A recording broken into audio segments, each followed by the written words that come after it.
네, 하나님 말씀 같이 보도록 하겠습니다. 마가복음 9장 30절부터 37절까지 말씀입니다. 그곳을 떠나 갈릴리 가운데로 지날새 예수께서 아무에게도 알리고자 아니하시니 이는 제자들을 가르치시며 또 인자가 사람들의 손에 넘겨져 죽임을 당하고 죽은 지 3일 만에 살아나리라는 것을 말씀하셨기 때문이더라. 그러나 제자들은 이 말씀을 깨닫지 못하고 묻기도 두려워하더라. 가버나움에 이르러 집에 계실새 제자들에게 물으시되 너희가 길에서 서로 토론한 것이 무엇이냐 하시되 그들이 잠잠하니 이는 길에서 서로 누가 크냐 하고 쟁론하였습니다.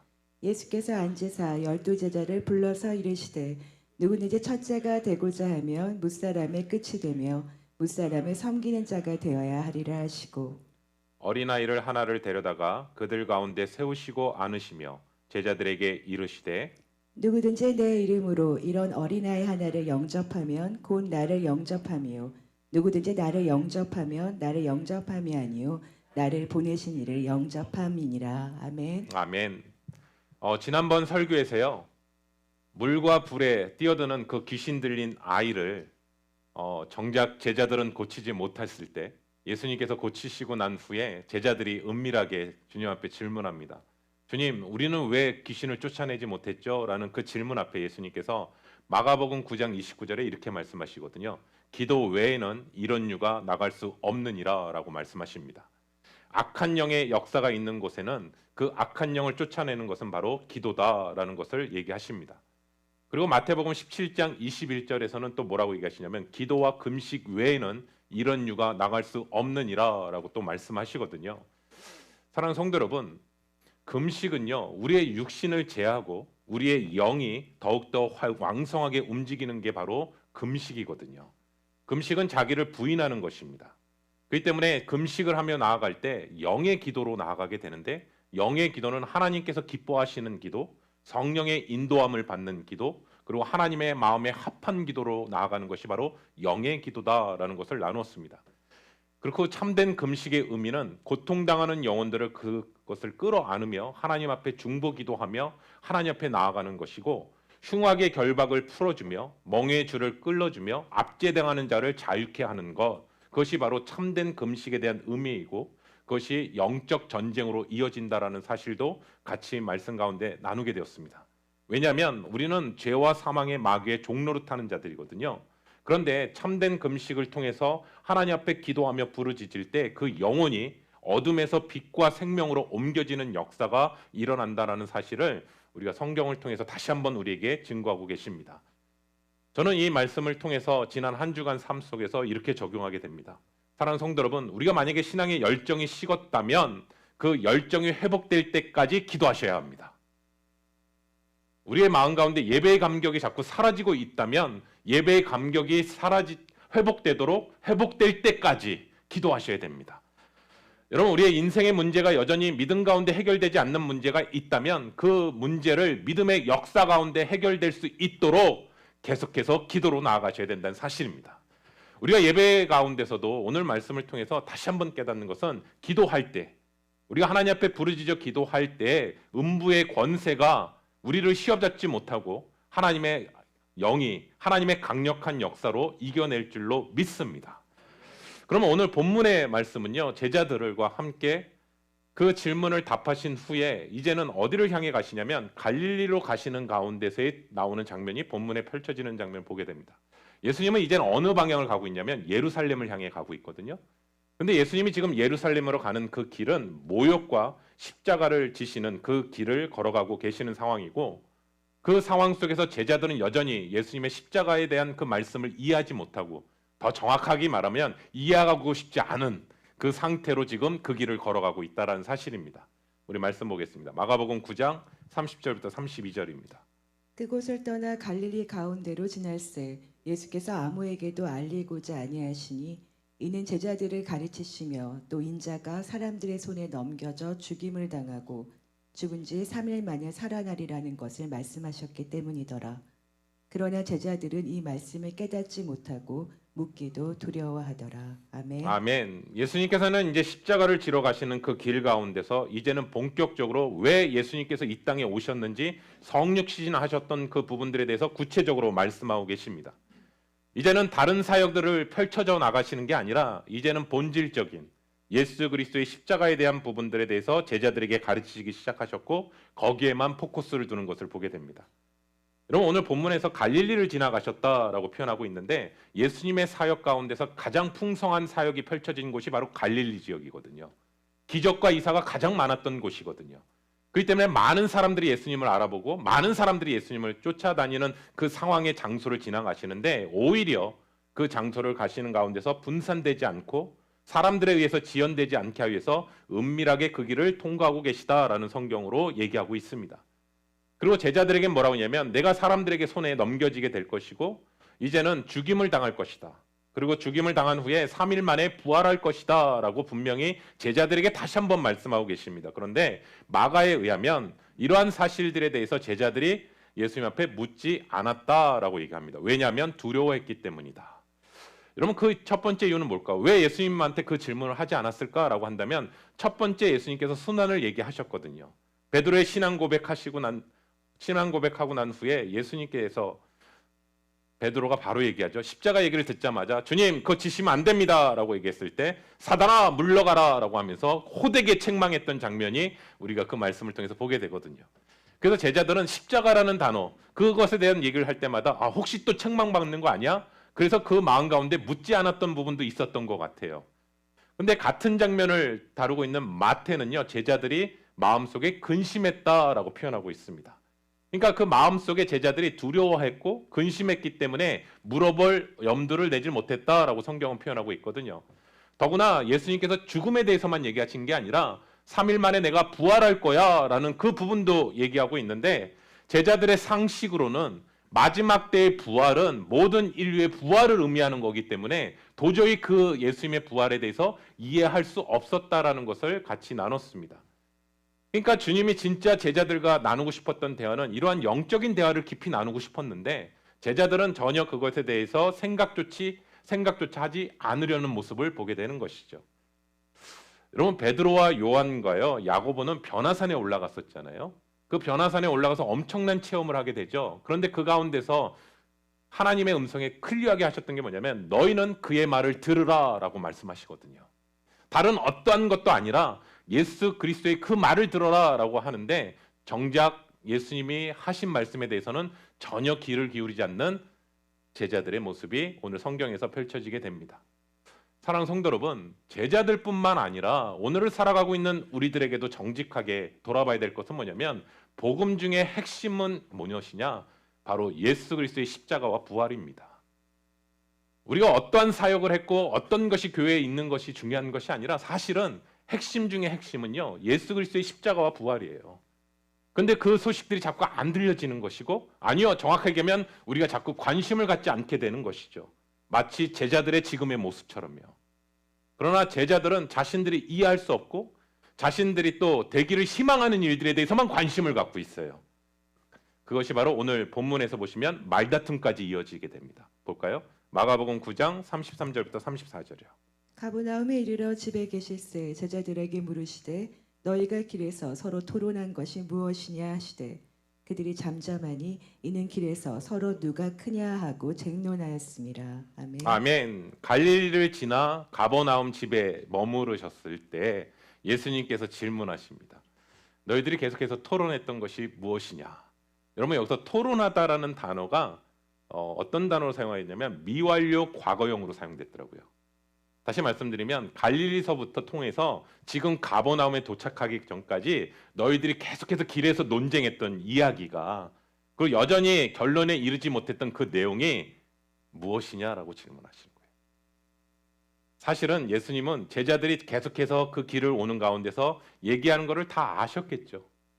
그렇지만 그 상황 속에서 침묵하시고 가버나움에 도착하셔서 그 집에 들어가셨을 때 제자들에게 질문하시는 거예요. 근데 그 상황 속에서 그들의 제자들의 마음 뭐였죠? 누가 크냐라는 거예요. 누가 크냐. 여러분 그런데요, 제자들뿐만 아니라요, 우리 인간의 본성 중에 깊이 있는 것이 뭐냐면요, 우리도 다른 사람보다 높아지려고 하는 그 욕심이 다 있거든요. 명예의 욕심도 있고요, 권력의 욕심도 있거든요. 그런데 예루살렘을 가는 예수님의 그 길은 자신을 낮추고 자기를 버리는 십자가의 고난의 길인데, 제자들은 자신을 높이고 자신의 욕망과 권력을 취하는 길이었다라는 사실을 보게 됩니다. 제자들은요, 예수님이 예루살렘에 입성하면 드디어 유대인의 왕으로 등극하실 거고, 이제는 로마와 대항하실 거고, 로마를 무너뜨리고 예수님이 왕이 되시면 우리가 한 자리씩 얻게 될 텐데, 그 자리를 우리가 미리 서열을 정리해야 된다라고 생각을 한 거예요. 지금 하지 않으면 나중에 그때 가서 하게 되면 혼란이 오니까 여기서부터 정리를 해야 된다라고 생각한 것이죠. 근데 한번 여러분 생각해 볼게요. 예수님의 12제자 중에 이 문제를 가장 많이 얘기했던 제자가 누굴까라고 생각해 보니까 베드로, 야고보, 요한, 이 3인방 아닐까라 생각이 듭니다. 왜냐하면 이 3인방은요, 유일하게 변화산에 올라갔었잖아요. 그리고 이 3인방은요, 회당장 야이로의 딸이 죽었을 때 그 장소에 들어갔던 사람이 이 또 3인방이거든요. 그러니까 다른 9명의 제자들은 이 3인방에 비해서 밀리잖아요. 그러니까 이 9명이 다퉜다기보다는 이 3인방이 누가 1, 2, 3냐, 넘버 1, 넘버 2, 넘버 3냐, 이 문제를 가지고 싸우지 않았을까라는 생각이 듭니다. 왜냐하면 여러분, 세상에서도요, 비슷한 연령대, 비슷한 직분, 비슷한 직업 가진 사람들이 서로 신경전을 벌이거든요. 그런데 그렇지 않은 사람들은 그러지 않거든요. 여러분, 구약 성경에 보시니까 모세와 아론에게 반역을 일으켰던 고라 일당이요, 레위 지파였습니다. 근데 그들은 어떤 일을 했냐면 성막 안의 성물들을 다루는 일을 했던 사람들이 바로 고앗 자손들이었던 것이거든요. 이처럼 자리 다툼은요, 늘 중심 세력 안에 늘 일어나며 예수님의 십자가를 지시기 전까지 이어지는 게 뭐냐면, 이제는 나중에 야고보와 요한 어머니까지 등장합니다. 성경에 보시면 가장 최초의 치맛바람을 일으키죠. 내 아들을 예수님의 오른쪽, 왼쪽에 앉혀달라는 그 부분을 보게 됩니다. 근데 심지어요, 고린도 교회의 가장 큰 문제 중에 문제는 뭐였냐면 누가 크냐는 문제였습니다. 여러분, 그런데 성경에만 그런가요? 오늘날 한국교회나 이민교회나 영적 체험을 했느냐 안 했느냐에 따라 보이지 않게 교회 안에 이렇게 신분을 나누는 거 아세요? 얼마나 하나님 앞에 많은 체험을 했느냐? 아이, 저 사람 체험하지 못한 사람이야 라고 하면서 교묘하게 나누거든요. 그런데 여러분, 그거 아세요? 하나님 앞에 은사를 체험하고 하나님의 은혜를 체험하는 것 너무나 귀한 일입니다. 그런데 하나님이 우리에게 은사를 주신 이유는 교회를 세우게 하기 위해서입니다. 오히려 그 은사를 통해서요, 하나님의 살아계심을 확신하게 되는 거고, 하나님께서 나에게 주신 그 은사를 통해서 섬기게 하게 하시는 거고, 그 은사를 통해서 더욱더 교만해지고 내가 다른 사람보다 낫다라고 하기 위해서 우리에게 은사를 주신 것이 아니라고 성경은 분명히 얘기합니다. 그렇기 때문에 복음은요, 복음 앞에 성도는 차별이 없고요, 자랑할 것이 없습니다.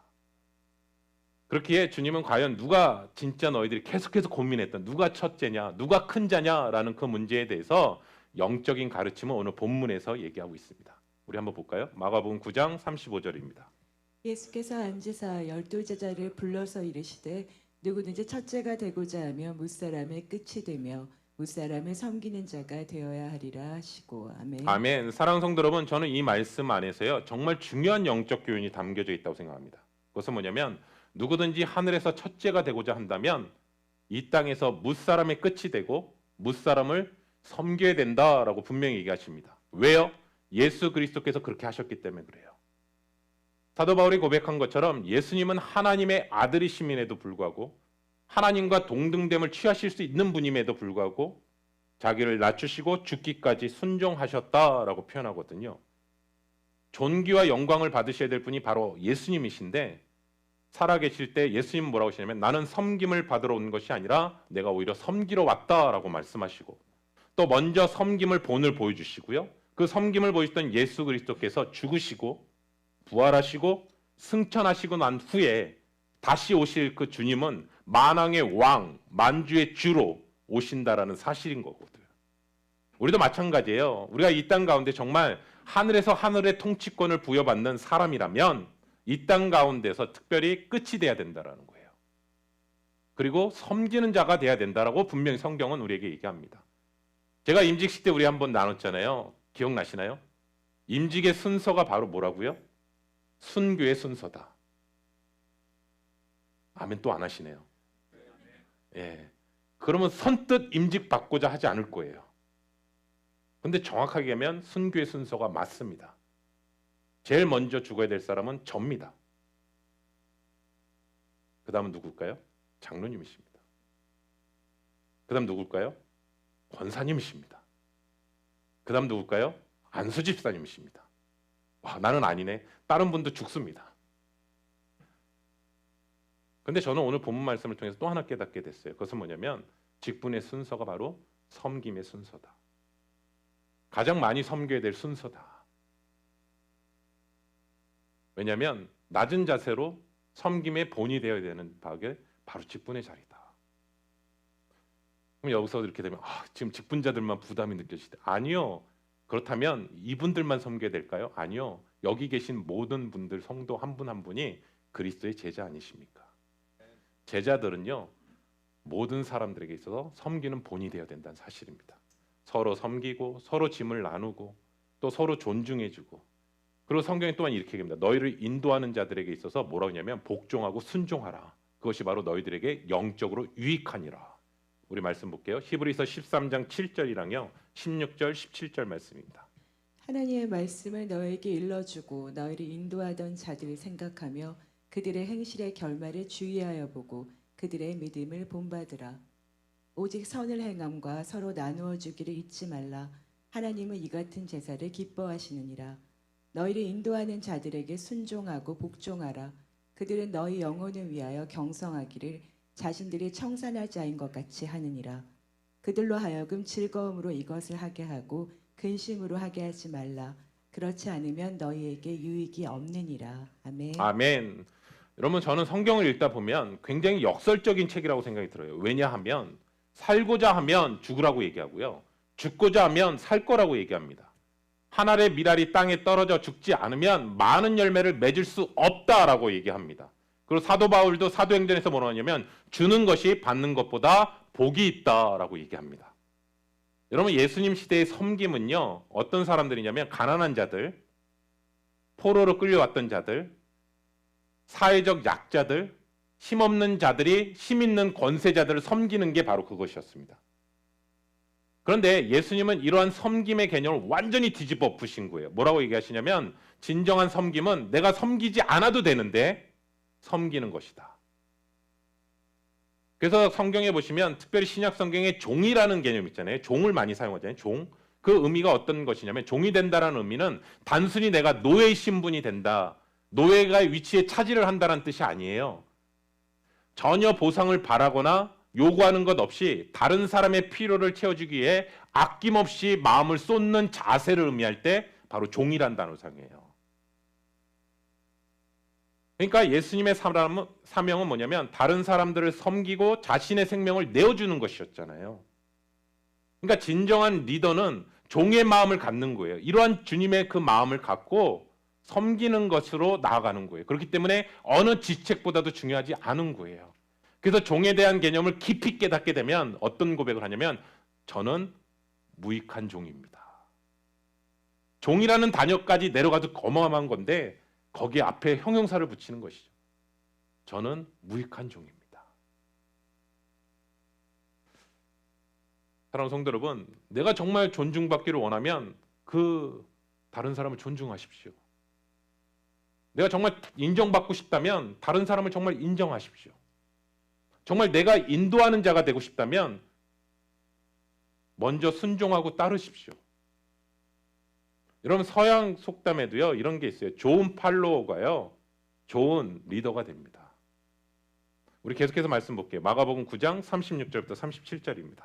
어린아이 하나를 데려다가 그들 가운데 세우시고 안으시며 제자들에게 이르시되 누구든지 내 이름으로 이런 어린아이 하나를 영접하면 곧 나를 영접하며 누구든지 나를 영접하면 나를 영접함이 아니요 나를 보내신 이를 영접함이니라. 아멘. 아멘. 그 전에 35절에서는 주님이 누구든지 첫째가 되고자 하면 무사람의 끝이 되며 무사람을 섬기는 자가 되어야 된다라고 말씀하셨잖아요. 그런데 그 말씀을 하신 후에 갑자기 36절에 보시면 어린아이를 데리고 오세요. 그리고 뭐라고 했냐면 누구든지 내 이름으로 이 어린아이를 영접하면 곧 나를 영접하는 것이다 라고 얘기합니다. 여러분, 우리가 이 문장을 읽을 때, 우리가 성경을 읽을 때 이게 전혀 매끄럽지가 않거든요. 앞뒤 문맥이 서로 연결이 되지 않아요. 왜냐하면 왜 갑자기 으뜸이 되고자 하는 자는 섬기는 자가 될 것이라고 얘기하시고 갑자기 어린아이를 데리고 와서 어린아이를 영접하는 자가 바로 나를 영접하는 것이다 라고 얘기하시거든요. 그래서 이 문맥에 대해서 전혀 이해가 되지 않아요. 그런데 누가복음에서는 9장 48절 이후로 46절부터 48절을 한번 또 다시 볼게요.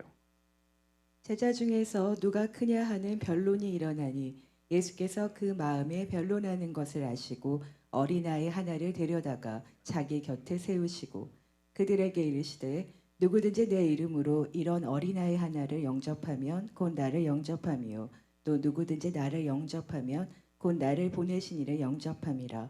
너희 모든 사람 중에 가장 작은 그가 큰 자니라. 아멘. 아멘. 여러분, 이 말씀 속에서 이해되세요?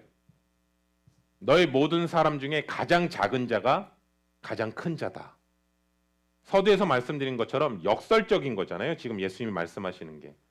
이 세상에 높아지려고 하면 큰 자가 되려고 하는 사람은 오히려 하늘에서는 낮아지고 가장 작은 자다. 반면에 오히려 이 땅에서 스스로 낮추고 작은 자로 섬기는 자가 바로 하늘에서는 하나님이 높여주시고 그가 가장 큰 자다라고 얘기하시거든요. 그런데 이 부분에 대해서도 마태복음 18장 1절부터 6절에서도 비슷한 내용이 또 나와요. 한번 볼게요. 마태복음 18장 1절부터 5절입니다. 그때 제자들이 예수께 나와 이르되 천국에서는 누가 크니이까? 예수께서 한 어린아이를 불러 그들 가운데 세우시고 이르시되 진실로 너에게 이르노니 너희가 돌이켜 어린아이들과 같이 되지 아니하면 결단코 천국에 들어가지 못하리라. 그러므로 누구든지 이 어린아이 같이 자기를 낮추는 사람이 천국에서 큰 자니라.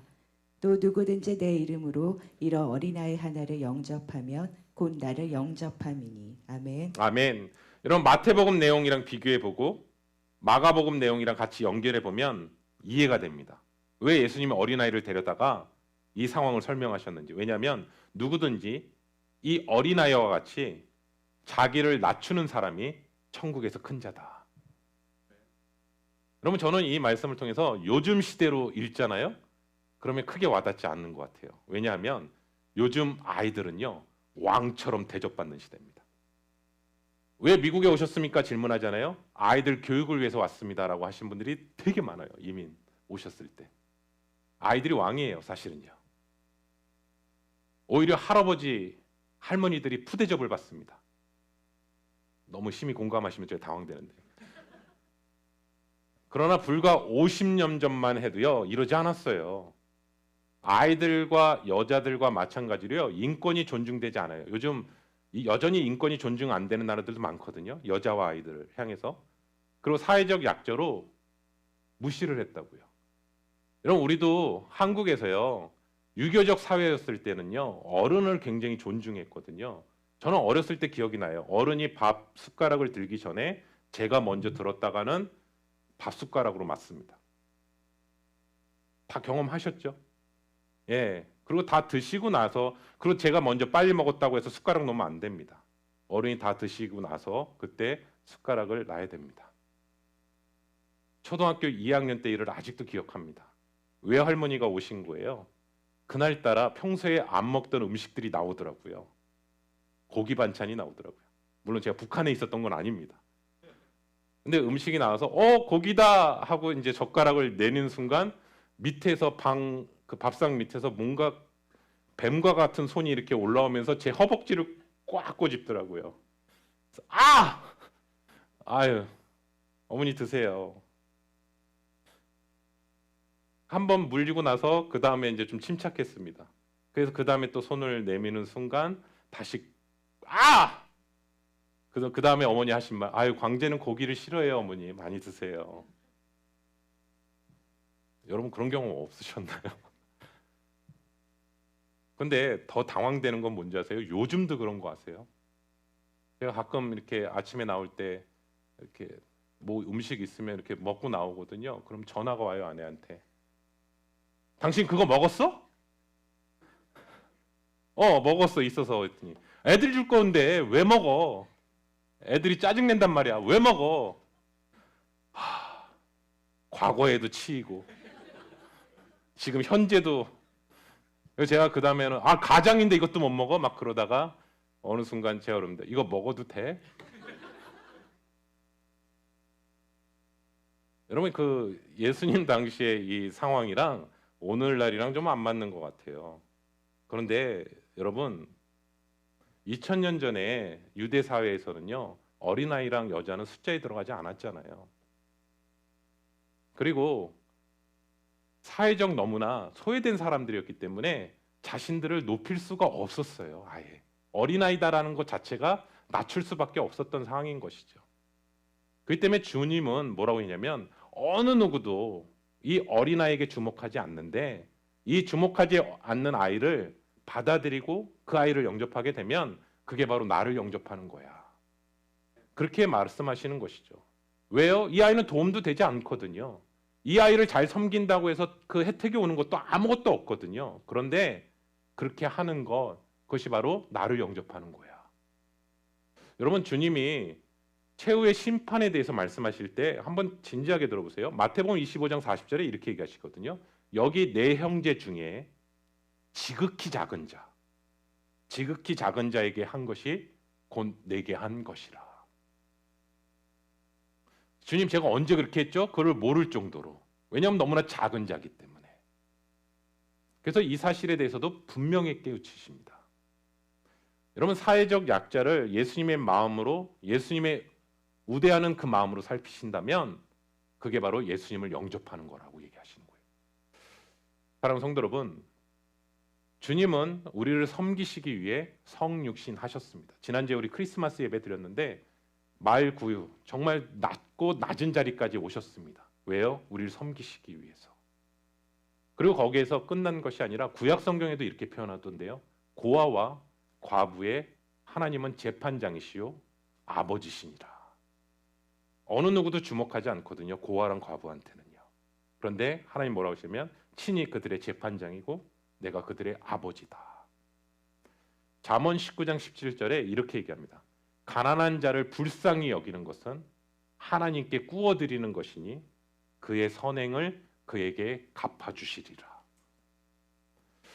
사랑하는 성도 여러분, 저는 오늘 말씀을 통해서 핵심 중에 핵심은 십자가와 부활이라고 말씀하셨는데요.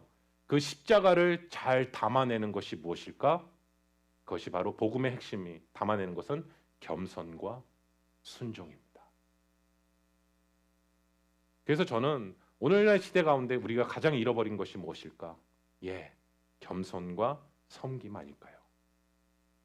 교회 안에서도 자꾸 자기를 높이려고 하고 더 인정받으려고 하고 더 자신을 드러내고 싶어하는 게 우리 고린도 교회에서 있었던 일이 사실은 현재 우리 교회 가운데서도 얼마든지 일어나고 있는 문제 아닌가요? 그런데 우리가 다시 한번 쓰셨으면 좋겠습니다.